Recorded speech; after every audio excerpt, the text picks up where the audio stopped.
Okay, so my sister-in-law called me and she cannot get her car started, so we're gonna take a look at it and see if we can get it working, see what it's doing first of all.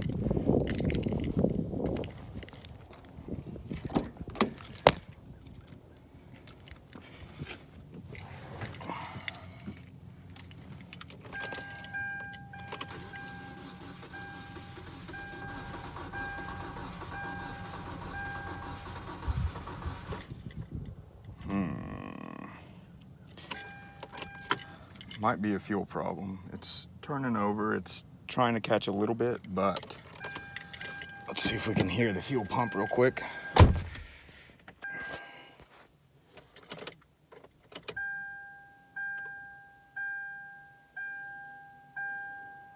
Yeah, I hear something in the tank, so I'll probably spray some carb cleaner in it, see if she fires up, and then go on from there, see if it needs a new fuel pump or something else is going on. So, sprayed some carb cleaner in the intake and got it fired up.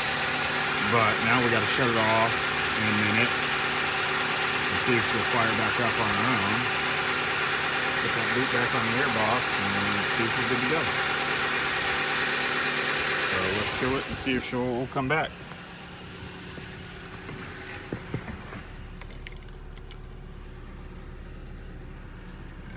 Where'd we go? There we go.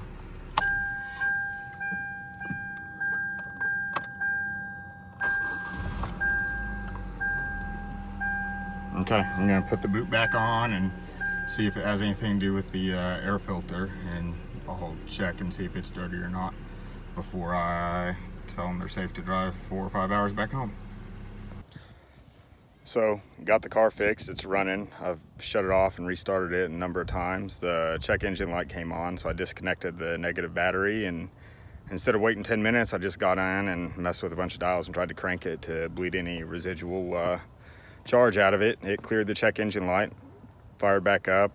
The engine management system will have to learn the car again, but I mean, it's perfectly drivable. I think it could be a weak fuel pump, and I'm gonna let them know, but they should be able to get home. I told them if the check engine light comes on, they're okay to keep driving. If it comes on and it's flashing, they need to stop immediately. So there's the two distinctions on your check engine light. One is you need to get it looked at, and the other is shut it off now before you blow up your car. So everything's working on it right now, and I'm sure I'll find out if it gets them home or not. So that's it.